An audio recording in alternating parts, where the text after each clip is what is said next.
তামাম পৃথিবীর জমিনে কত হাফেজে কোরআন আছে, ছেলে আছে, মেয়ে আছে। হাফেজে কোরআন আছে 10 থেকে 12 বছরের ছেলে কোরআনের হাফেজ হয়ে গেছে, 10 থেকে 12 বছরের মেয়ে কোরআনের হাফেজা হয়ে গেছে। ওই রকম একটা ছেলে কিংবা মেয়েকে এখানে দাঁড় করিয়ে দেবেন, আর 6 থেকে 8 ঘন্টা সময় দেবেন। ওই ছেলেটা, ওই মেয়েটা এক জায়গায় দাঁড়িয়ে দাঁড়িয়ে গোটা 30 পারা কোরআন তেলাওয়াত করে দেবে।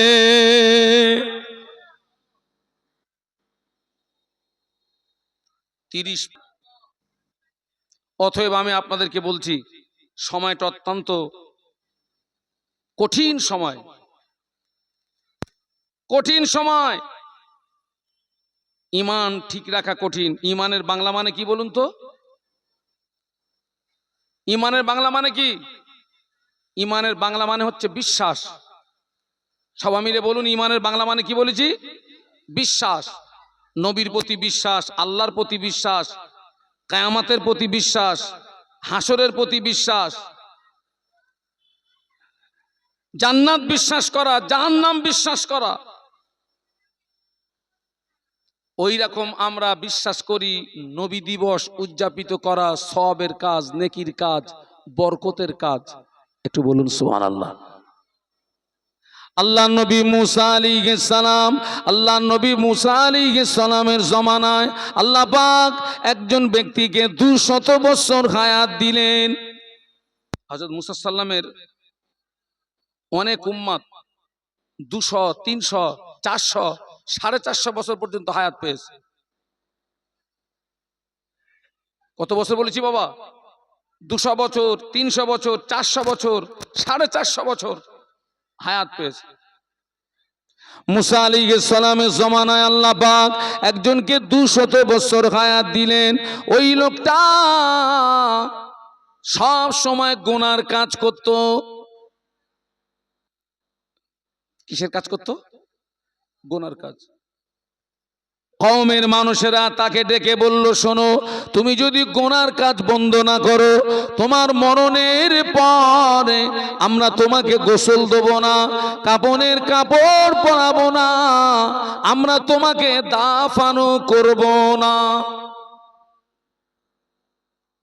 কওমের মানুষেরা তাকে বলল, শোনো, তুমি যদি গুনার কাজ বন্ধ না করো, চাপ দিল, প্রেসার দিল, তোমার মরণের পরে আমরা তোমাকে গোসল দেব না, আমরা তোমাকে কাপনের কাপড় পরাবো না, আমরা তোমাকে দাফানও দেব না, বিনা গোসলে বিনা কাপনের কাপড়ে আমরা তোমাকে ওই যেখানে ময়লা আবর্জনা ফেলে এইরকম একটা জায়গায় তোমাকে ফেলে আসবে। কিন্তু এই প্রেসার দেওয়ার পরেও সেই ব্যক্তিটা গুনার কাজ বন্ধ হয়নি বাবা।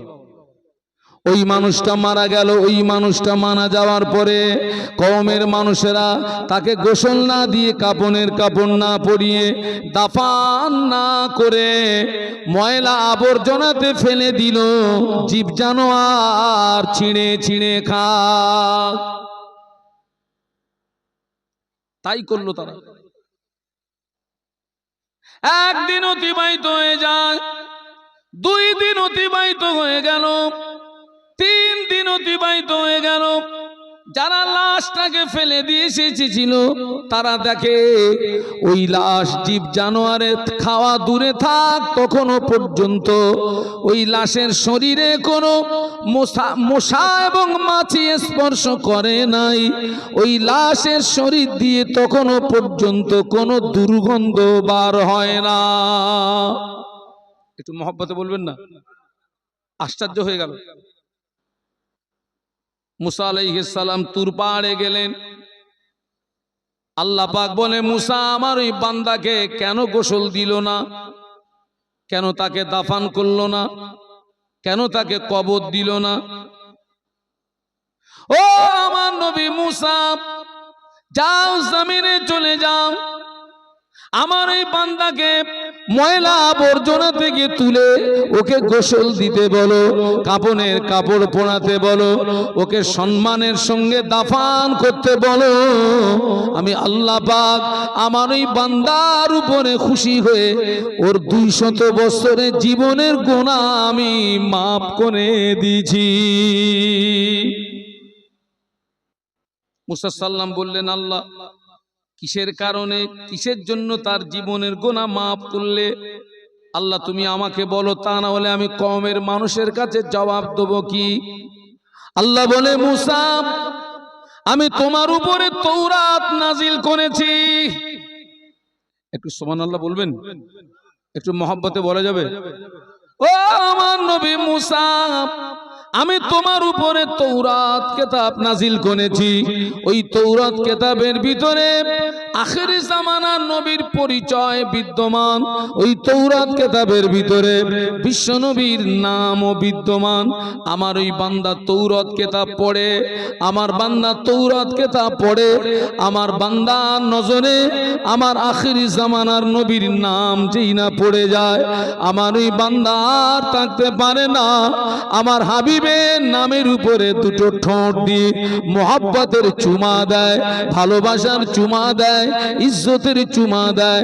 আমি আল্লাহ পাক আমার হাবিবের নামের উপরে মোহাব্বতের চুমা দেওয়ার কারণে, ইজ্জতের চুমা দেওয়ার কারণে, তাজিমের চুমা দেওয়ার কারণে আমি আল্লাহ পাক আমার নবীর খাতিরের জীবনের গুনাহ মাফ করে দিয়েছি।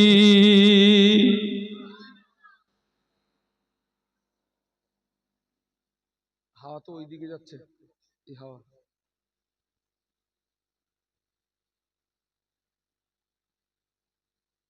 মুসা আলাইহিস সালামের উম্মত আমাদের নবীর নামে চুমু দিয়ে বাবা কত বছরের গুনাহ মাফ? একটু সবাই মিলে একটু জোরে বলুন, 200 বছরের গুনাহ মাফ। আমরা কি মুসা নবীর উম্মত? হ্যাঁ, আমরা তো সেই নবীর উম্মত যে নবীর উম্মত হওয়ার জন্য অন্য অন্য নবীরা লালায়িত ছিলেন, আল্লাহর কাছে আরজু করেছিলেন, আল্লাহ আমাদের নবী না করে, পয়গম্বর না করে আমাদেরকে যদি বিশ্ব নবীর উম্মত করে পাঠাতে, আমাদেরকে যদি আখেরি জামানার নবীর উম্মত করে পাঠাতে, আমাদের জীবনটা ধন্য হতো। একটু জোরে বলুন, আরো জোরে বলুন।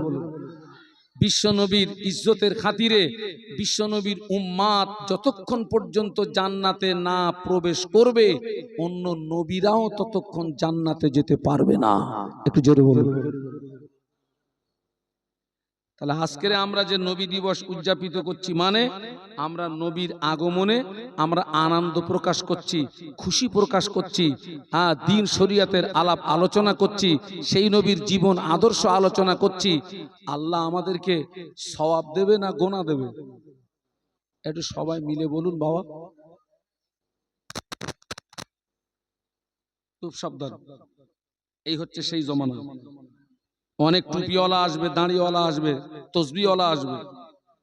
ওই ওরা যেরকম লাশ চুরি করতে গিয়েছিল, আর এরা আল্লাহ নবীর লাশ চুরি করবে না, আপনার আমার জোরে বলুন ঈমান চুরি করবে। কি চুরি করবে রে বাবা? ওই টুপি পরে ঈমান নিয়ে নেবে, ঈমানটা নিয়ে নেবে।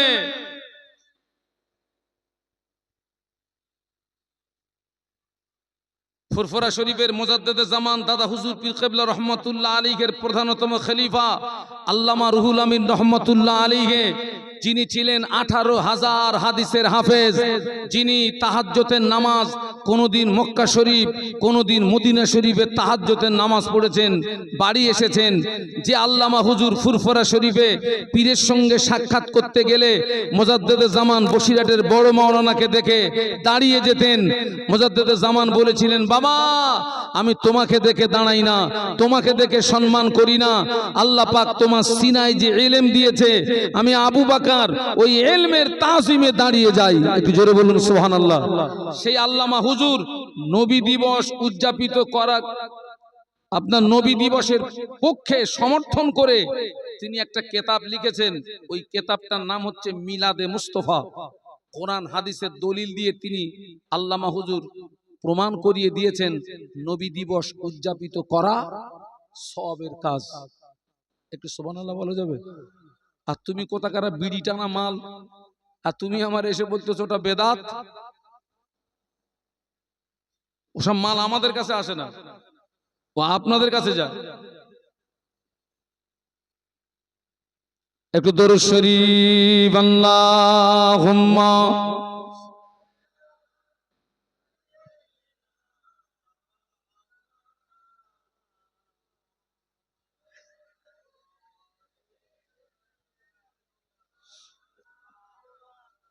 আমরা এতগুলো মানুষ খুব মহব্বতের সঙ্গে উচ্চ আওয়াজে পড়ি না, আল্লাহুম্মা সাল্লি আলা।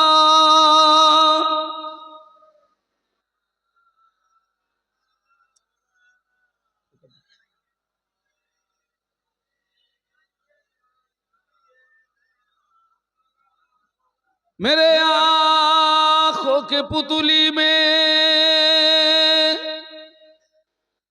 जनवा मोहम्मद का, मेरे दिल के आईने में नक्शा है मोहम्मद का। सल्लल्लाहु। कोई जन्नत में जाएगा, कोई दो ज़ख्म में पहुंचेगा,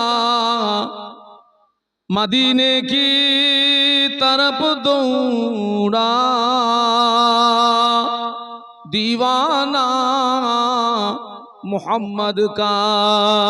अल्लाहुम्मा।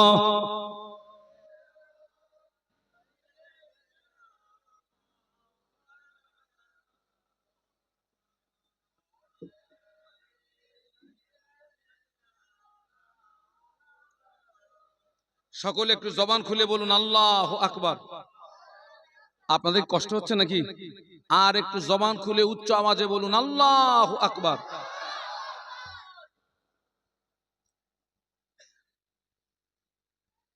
আল্লাহ নবী যখন ভূমিষ্ঠ হলেন, ওই জমানায় মক্কার কাফেররা ছেলেদেরকে মেরে দিত না মেয়েদেরকে মেরে দিত? অধিকাংশ কাফেররা জীবিত কন্যা সন্তানগুলো হত্যা করত। আল্লাহ কোরআন শরীফে বলেছেন, বিআইয়ি যামবিন কুতিলাত। কোন অপরাধীদেরকে মারলি? ওই তো আপনার মক্কা শরীফে খানায় কাবার পাশে বিশাল একটা কবরস্থান, সেখানে শুধু ওই জীবিত মেয়েদেরকে কবর দেওয়া। আমি যেদিন ওই কবর জিয়ারত করতে গিয়েছিলাম, আমি সেদিন আমার নিজের চোখের পানি আটকে রাখতে পারিনি। আল্লাহ, এরা এত কঠিন।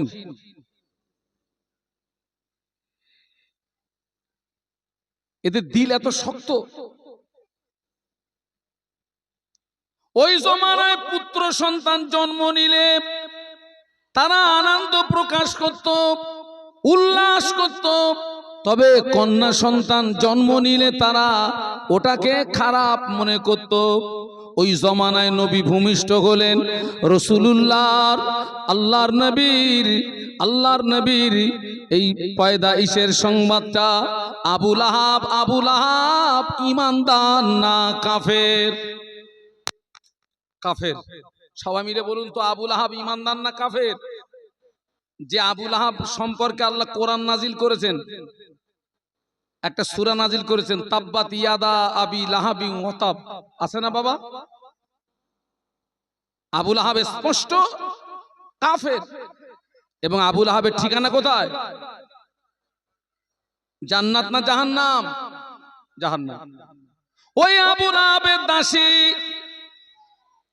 আল্লাহ নবীর ভূমিষ্ঠ হওয়ার সংবাদটা আবু লাহাবের কাছে সকাল বেলা এনে দিল। ও আবু লাহাব, তোমার বংশে একটা পুত্র সন্তান জন্ম নিয়েছে। আবু লাহাব এই সংবাদটা শুনে এত খুশি হয়েছিল, দাসীকে বলে, দাসী, তুই সকাল বেলা এমন একটা সুসংবাদ আমায় দিলি, আমি তোকে খালি হাতে ফিরাবো না, আমি তোকে আজাদ করে দিলাম। এই সুসংবাদটা শোনানোর কারণে আমার ভাতিজার পায়দাইশের সুসংবাদটা শোনানোর কারণে আমি তোকে খালি হাতে ফিরিয়ে দেব না, যা আমি তোকে আজাদ করে দিলাম। বাবাজি ওই আবু লাহাবের ইন্তেকালের পরে আব্বাস রাদিয়াল্লাহু আনহু স্বপ্নের ভিতরে আবু লাহাবের সঙ্গে দেখা হলো। জিজ্ঞাসা করে আপনি কেমন আছেন? বলে আমি খুব কষ্টের ভিতরে আছি, খুব কষ্টের ভিতরে আছি। তবে প্রতিদিন সোমবার, প্রতি সোমবারে আল্লাহ পাক প্রতি সোমবারে আমাকে প্রতিদিনে যে শাস্তি দেওয়া হয়, আযাব দেওয়া হয়, সোমবার দিনে আমার আযাব হালকা করে দেওয়া হয়। আর সোমবারের দিনে আমার আঙুলের মাথা থেকে এক প্রকার মিঠা পানি বার হয়। ওই মিঠা পানি পান করে আমি বড় তৃপ্তি অনুভব করি। আমি আমার ভাতিজার পায়দাইশের সংবাদে খুশি হয়ে আমার দাসীকে আজাদ করে দেওয়ার কারণে আল্লাহ পাক প্রতি সোমবারে আমার আযাব হালকা করে দেয়। মহব্বতে বলতে পারলেন না? ওই যে নবীর পায়দাইশের সংবাদ দাসী এনে দেওয়ার কারণে তিনি খুশি হয়ে আপনার দাসীকে কি করেছিল? আজাদ। যা তোকে আজাদ করে দিলাম। তুই আমাকে এমন একটা সুসংবাদ শোনালি। এতটুকু নবীর পায়দাইশে আবু লাহাব, যার সম্পর্কে কোরআন নাজিল হলো, যার ঠিকানা জাহান্নাম, নবীর পায়দাইশে সেই আবু লাহাব খুশি প্রকাশ করার কারণে প্রতি সোমবারে আল্লাহ পাক তার আযাব হালকা করে দেয়। এবং যে আঙ্গুলের ইশারা করে আপনার আবু লাহাব তার দাসীকে আজাদ করে দিয়েছিল, প্রতি সোমবারে ওই আঙ্গুলের মাথা দিয়ে এক প্রকার মিঠা পানি বার হয়, যে পানি চুষে আবু লাহাব তৃপ্তি অনুভব করে। একটু সুবহানাল্লাহ বলুন, আরো জোরে বলুন। তাহলে সে একজন যদি কাফের হয়েও আমার নবীর পায়দাইশে খুশি প্রকাশ করার কারণে তার আযাব যদি হালকা হয়, যে আঙ্গুল দিয়ে ইশারা করে দাসী আজাদ করার কারণে আঙ্গুলের মাথা দিয়ে যদি মিঠা পানি বার হয়, সেই পানি পান করে সে যদি তৃপ্তি অনুভব করে, আমরা তো নবীর প্রতি ঈমান এনেছি। আমরা কি এনেছি? একটু সবাই মিলে বলুন। আমরা নবীকে বিশ্বাস করি তো, আল্লাহকে বিশ্বাস করি তো। তাহলে সেই নবীর জন্মে আমরা যদি আনন্দ প্রকাশ করি, আমরা যদি খুশি প্রকাশ করি, এটা কি দোষের না? এটা ভালো। আল্লাহ নবী মায়ের গর্ভে 6 মাস আব্বাকে হারালেন, 6 বছর বয়সে মাকে হারালেন, 8 বছর বয়সে দাদুকে হারালেন। বিশ্বনবীর দাদুজি ইন্তেকালের পরে দেখাশোনার দায়িত্ব নিয়েছিলেন কে? চাচা। কোন চাচা? আব্দুল মুত্তালিব তো দাদা।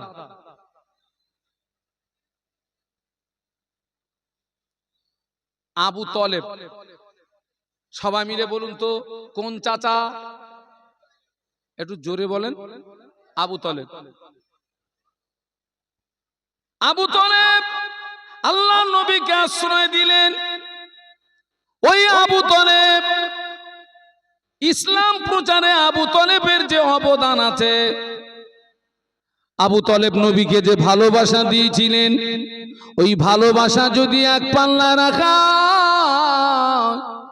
আর সাহাবীদের বাদ দিয়ে তামাম পৃথিবীর মানুষ নবীকে যে ভালোবাসা দিয়েছেন, ওই ভালোবাসা যদি অপর পাল্লা রাখা হয়, আবু তলেবের নবীর ভালোবাসার পাল্লা ভারী হয়ে যাবে। একটু মহব্বতে উচ্চ আওয়াজে বলা যাবে না? তাকবীর দেন তো, নারায়ে তাকবীর। বাবাজি আবু তলেব নিজের ছেলেকে দূরে সরিয়ে বিশ্ব নবীকে কোলের ভিতরে আগলে রেখেছিলেন। ওই আবু তলেবের ঠিকানা জান্নাত না জাহান্নাম? কোথায়? আবু তলেবের ঠিকানা জান্নাত না জাহান্নাম? জাহান্নাম। একটু আগে বলে একটা বড় কথা বলেছি, তামাম পৃথিবীর মানুষ, সাহাবীরা বাদ দিয়ে তামাম পৃথিবীর মানুষ নবীকে যে ভালোবাসা দিয়েছে, ওই ভালোবাসা যদি এক পাল্লা রাখা হয়, আর আবু তলেব নবীকে যে ভালোবাসা দিয়েছিলেন, ওই ভালোবাসা যদি অপর পাল্লা রাখা হয়, আবু তলেবের নবী ভালোবাসার পাল্লা ভারী। কিন্তু সেই লোকটা যাচ্ছে কোথায় বলুন? জাহান্নামে। কারণ ঈমান আনেনি তাই। তবে আল্লাহ নবী বলেছেন আমার চাচা আবু তলেবের ঠিকানা জাহান্নাম।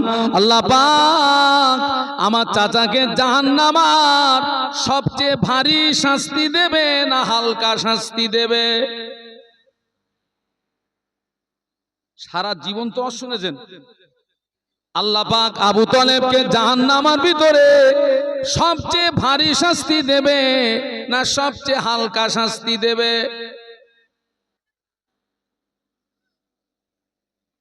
সবচেয়ে হালকা। কেন? সে তো কাফের। আমার কথা বুঝতে পারছেন না? পাচ্ছেন না?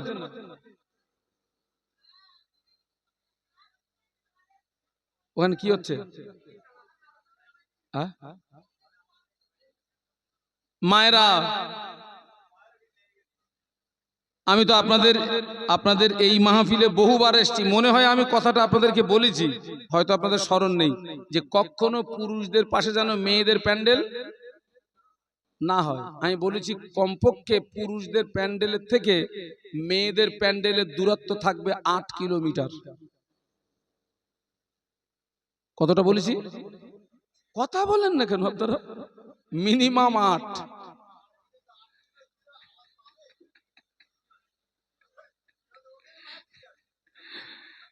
কারণ আমি 8 কিলোমিটার বলেছি এই জন্যে, অধিকাংশ মায়েরা কিন্তু অশোনে না। বলো,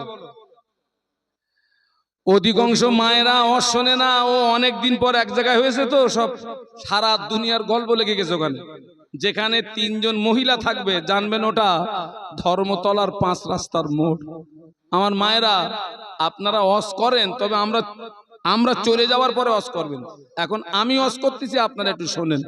একটু কলেমার জিকির লা ইলাহা ইল্লাল্লাহ, জবান খুলে, জবান খুলে, লা ইলাহা ইল্লাল্লাহ। মাশাআল্লাহ, মাশাআল্লাহ। লা ইলাহা ইল্লাল্লাহ।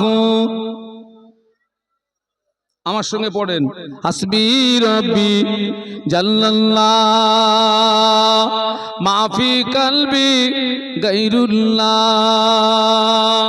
নূর মুহাম্মদ সাল্লাল্লাহ। বলো লা ইলাহা ইল্লাল্লাহ, লা ইলাহা ইল্লাল্লাহ মুহাম্মাদুর রাসূলুল্লাহ। আল্লাহুম্মা। মাশাআল্লাহ, মাশাআল্লাহ।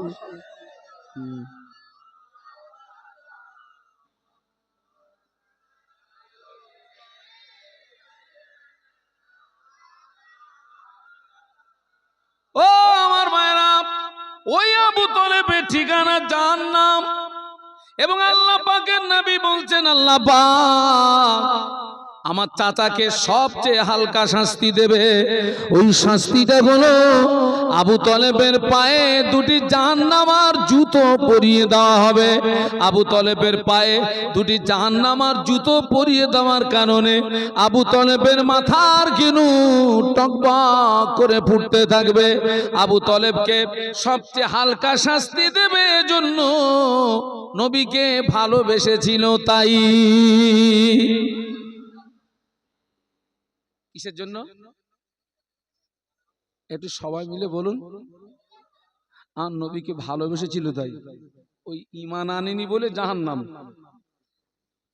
যদি উনি ঈমান আনতেন তাহলে জাহান্নামে আর। ঈমান আনেনি কিন্তু নবীকে ভালোবেসেছে। এই ভালোবাসার কারণে আল্লাহ পাক আবু তলেবকে জাহান্নামের সবচেয়ে হালকা শাস্তি দেবে, নবীর ভালোবাসার কারণে আল্লাহ ভারী শাস্তিটা দেবে না। সুবহানাল্লাহ বলুন। সেও তো কাফের, আমরা তো ঈমানদার। একটু বলুন আলহামদুলিল্লাহ। আরে আমরা কি সবাই মিলে বলুন, আমরা ঈমানদার, আমরা ঈমানওয়ালা।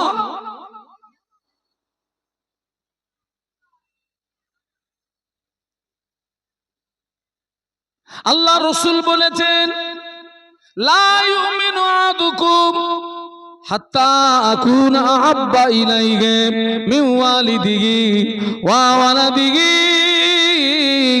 ওয়ান নাস আজমাইন।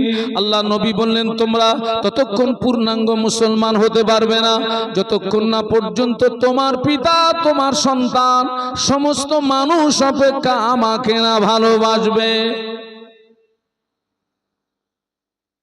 আমার পিতা, আমার সন্তান, সমস্ত মানুষ অপেক্ষা ভালোবাসতে হবে কাকে? নবীকে।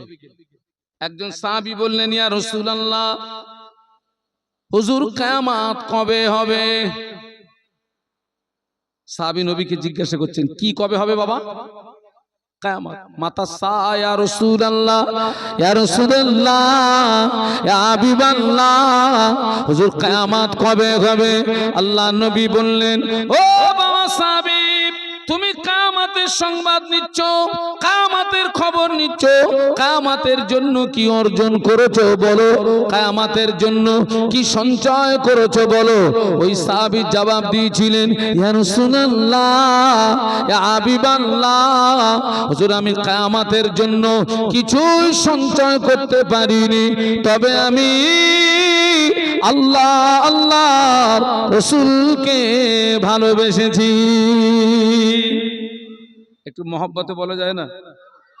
আল্লাহ নবী বললেন, সাহাবী তোমার দাবি যদি সত্য হয়, ও বাবা সাহাবী তোমার দাবি যদি সত্য হয়, আল্লাহ পাক ওই দাবি কিয়ামতের ময়দানে তোমাকে নাজাত করিয়ে দেবে।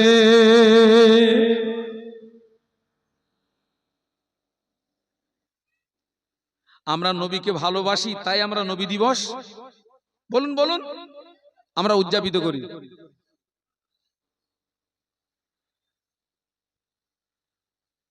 নবী দিবসের বাংলা মানে হচ্ছে নবীর জন্ম বৃত্তান্ত।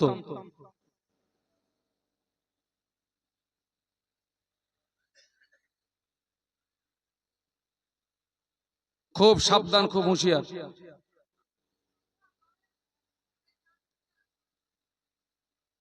আপনারা শুনুন, নবীকে, নবীর হাদিসকে ভালোবাসার কারণে কি নিয়ামত পেলেন। কোরআন শরীফের পরের স্থান হলো বুখারী শরীফের। কোরআন শরীফের পরের স্থান কোন কিতাবের? সবাই মিলে বলুন, সহিহ বুখারী শরীফ। বলুন সহিহ, সবাই মিলে বলুন সহিহ বুখারী শরীফ। ইমাম বুখারী রাহমাতুল্লাহ আলাইহি আল্লাহ নবীকে ভালোবেসে আল্লাহ নবীর হাদিস মোবারক গুলোকে জীবনে অক্লান্ত পরিশ্রম করে নবীর হাদিসগুলো সংরক্ষিত করলেন। আল্লাহ নবীর হাদিসগুলোকে সংরক্ষিত করলেন। বিভিন্ন প্রভিন্স তিনি সফর করে আল্লাহ নবীর হাদিসগুলোকে সংগ্রহ করে সেটাকে তিনি সংরক্ষিত করলেন। কেতাব আকারে নাম দিলেন বুখারী শরীফ। ইমাম বুখারী রহমাতুল্লাহ আলাইহি আল্লাহ নবীর হাদিসকে সংরক্ষণ করার কারণে, নবীর হাদিসকে সংরক্ষণ করার কারণে ইমাম বুখারী রহমাতুল্লাহ আলাইহি ইন্তেকালের পরে হুজুরের লাশ গোসল দেওয়া হলো, কাফনের কাপড় পরানো হলো, খাটিয়ায় করে লাশ কবরে শুইয়ে দেওয়া হলো। বিসমিল্লাহি ওয়া আলা মিল্লাতে রাসূলিল্লাহ। লাশ কবরে শুইয়ে দি সবাই 3 মুঠো করে মাটি দিয়ে চলে যায়। মিনহা খালাকনাকুম ওয়া ফিহা নুঈদুকুম ওয়া মিনহা নুখরিজুকুম তারাতান উখরা, সবাই 3 মুঠো করে মাটি দিয়ে চলে যায়। 1 দিন অতিবাহিত হয়ে গেল, 2 দিন অতিবাহিত হয়ে গেল, 3 দিন অতিবাহিত হয়ে গেল। কিতাবে লেখা দেখতে পাওয়া যায় ইমাম বুখারীর কবরটা ফেটে গিয়েছে। ইমাম বুখারীর কবরটা ফেটে গিয়ে কবরের ভিতর থেকে আল্লাহ পাকের জান্নাতি খুশবু বার হয়। একটু মহব্বতে বলা যাবে না? ইমাম বুখারীর কবরের ভিতর দিয়ে কি বার হচ্ছে? জান্নাতি খুশবু। কিসের কারণে? আল্লাহর নবীর হাদিস মুবারককে সংরক্ষণ করার কারণে।